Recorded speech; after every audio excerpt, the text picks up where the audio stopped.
बिस्मिल्लाहिर्रहमानिर्रहीम अस्सलाम वालेकुम वरहमतुल्लाहि वबरकातुहू। जनाब भाई माशाअल्लाह जी 8 बकरा की लाट आ गई ने 2026 की कुर्बानी ते लगन वाले अनमोल तोहफे। तो पहले नंबर ते माशाअल्लाह बकरा चेक कर सकते हैं। माशाअल्लाह चिट्टे ताले च लाल मक्की चीना मदरसा नस्ल का बकरा पिया और ए प्लस क्वालिटी के शुरू तो ही चारा खवा के विखा रहे कि तुहानू अच्छी तरह इन्फॉर्मेशन होवे।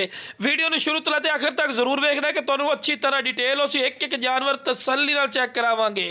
तो लखर पिली ब्रीड है इंशाअल्लाह फौजी गोट फार्म ते 1000 रुपये मिल सी। मेरा सोना बिरा ए बकरा की गल है मंडे चले जाओ तो तुहानू 90-95 रुपये तो थले बकरा नहीं मिलना। लेकिन बिरा अपना रेट नहीं होना, बिल्कुल जायज़ और मकूल रेट हो सी। और नाल दे नाल बकरा की इंची टेप ला के तुहानू चेक करवा रहे हैं कि कितने इन्हां दा हाइट कद है पिया।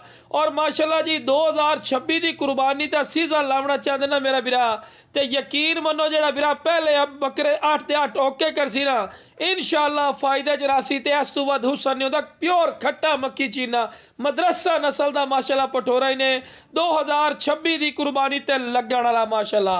और डिमांड वेखो जी अपनी लखा वाली डिमांड नहीं होनी, जानवर लखा वाले ने।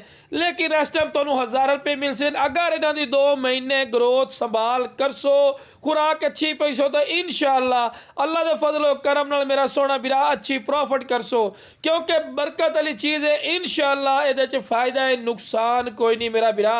इहो जिहा कारोबार फायदा होंदा है। इन्वेस्टमेंट करो इंशाअल्लाह, मेहनत करो तो तुसी परेशानी तुहानू नहीं आउंदी। इंशाअल्लाह अच्छी खुराक दिओ तो जानवर मेरा बिरा वेखो जी आज तुहानू बिल्कुल सस्ते लफ्स ना तो इंशाअल्लाह एक एक बकरा 1.5 लाख तू उत्ते दा विकण वाला पिया। ठीक है ना मेरा बिरा। बाकी हुण डिमांड की गल की जाए, डिमांड मेरा बिरा मैं कोई 90-95 हज़ार डिमांड नहीं करता मेरा सोना भाई। डिमांड की करदा पिया 65,000 नहीं जी 65 भी नहीं करनी, 60,000 रुपया फी पुट्ठा डिमांड कर रही है एडे सोहने अनमोल तोहफा का। 60,000 रुपया फी पुट्ठा डिमांड है। लेकिन तुसी कॉल करनी है, तुहाडी कॉल की इज्जत और रिस्पैक्ट हो सी और जायज़ और मकूल राइट ते इंशाअल्लाह मिल सन। जिवें तुसी आखसो इंशाअल्लाह कॉल जरूर करनी है। ये नहीं कि मैं 60,000 रुपये रेट लाया तो जितना फाइनल हो गया, नहीं मेरा बिरा बिल्कुल जायज़ और मकूल राइट हो सी। बाकी मेरा बिरा अगर कोई मेरे को आना चाहे लोकेशन लुडन शहर जिला विहाड़ी है, लुडन मेन अड्डे ते UBL बैंक और PSO पंप के सामने इतने सोना बिरा आओ आके जानवर वेख के ले जाओ। बाकी तुसी आखो ना भी कार्गो करो फौजी भाई इंशाअल्लाह अल्लाह के फजलो करम नाल फौजी गोट फार्म एतमाद और यकीन का नाम है। जो चीज़ भी खावांगे वो चीज़ ही भेजांगे, कोई अदली बदली वाला काम नहीं है। ठीक है ना मेरा सोना भाई। बाकी सोना भाई महंगाई का दौर है, जेड़ा बिरा मेरे को आना चाहन पहले मंडियां का विजिट करन, उस तो बाद मेरे को जानवर लवन इंशाअल्लाह मंडियां नालों अपना 8 तो 10 हज़ार का बकरे सिर फार्क हो सी। ठीक है ना इंशाअल्लाह अल्लाह के फजलो करम नाल 2026 की कुर्बानी वास्ते माशाअल्लाह 60-60 हज़ार रुपये कोई नजायज़ कोई नहीं है।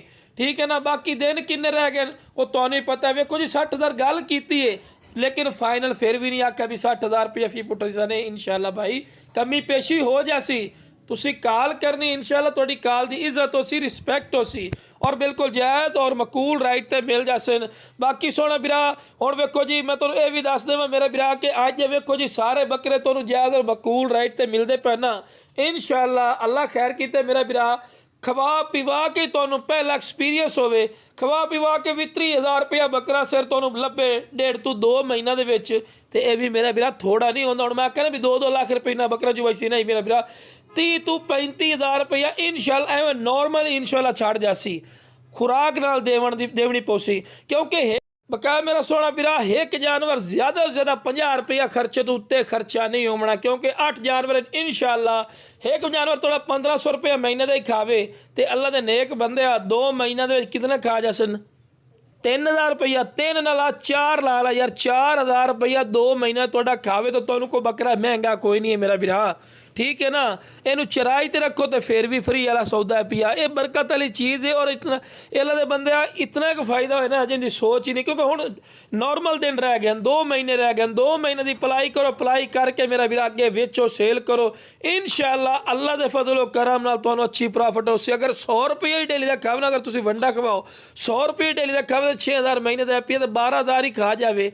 नहीं 6 क्यों जी 2 जानवर है, एक जानवर 3,000 खर्चा, सॉरी 3,000 रुपये खर्चा है ਤੇ 3000 ਰੁਪਏ ਮਹੀਨੇ ਦਾ ਖਾਵੇ ਤੇ ਕੋਈ ਨਜਾਇਜ਼ ਤਾਂ ਮਹੀਨੇ ਦਾ ਕੋਈ ਨਹੀਂ ਖਾਂਦਾ ਨਾ 3000 ਇੱਕ ਜਾਨਵਰ 2 ਮਹੀਨੇ ਦਾ 6000 ਖਾ ਜਾਸ ਇਵੇਂ ਲਾ ਲਾ ਇਹ ਜੋ ਬੱਕਰੇ ਠੀਕ ਹੈ ਨਾ ਤੇ 6000 ਰੁਪਏ ਖਾਵੇ ਤੇ ਅੱਲਾ ਦੇ ਬੰਦੇ ਇਹ ਵੇਖੋ ਵੀ ਲੱਖ ਲੱਖ ਰੁਪਏ ਦੇ ਇਹ ਜੋ ਬੱਕਰੇ ਕੋ ਕੁਰਬਾਨੀ ਦੇ ਸੀ ਇਹ ਦੇ ਨਾਲ ਦੇ ਬੱਕਰੇ ਕੋ ਲੱਖ ਲੱਖ ਦੇ ਵੀ ਨਹੀਂ ਦਿੰਦਾ ਜਿਹੜਾ ਮੇਰਾ ਵੀਰਾ ਇਹ ਵੀ ਦੱਸ ਦੇਵਾਂ ਲੇਕਿਨ ਮੇਰਾ ਵੀਰਾ ਆਪਣਾ ਰੇਟ ਨਹੀਂ ਆਉਣਾ ਇਨਸ਼ਾਅੱਲਾ ਜਿਹੜਾ ਵੀਰਾ ਪਹਿਲੇ ਕਾਲ ਕਰਸੀ ਉਹਦੀ ਕਾਲ ਦੀ ਇੱਜ਼ਤ ਕਰਸਾ ਰਿਸਪੈਕਟ करसा और बिल्कुल जी 8 ते 8 बकरे बिल्कुल जायज़ और मकूल राइट ते मिल जासन। राब्ता नंबर नोट कर लो जी 0302 42 92 118 0302 42 92 118 ये राब्ता नंबर है जनाब इस ते राब्ता करके भी ले सकते हैं। बाकी कार्गो आल पाकिस्तान माशाल्लाह मौजूद है लोकेशन लुडन शहर डिस्ट्रिक्ट विहाड़ी। ओके जनाब अस्सलाम वालेकुम वरहमतुल्लाहि वबरकातुहू।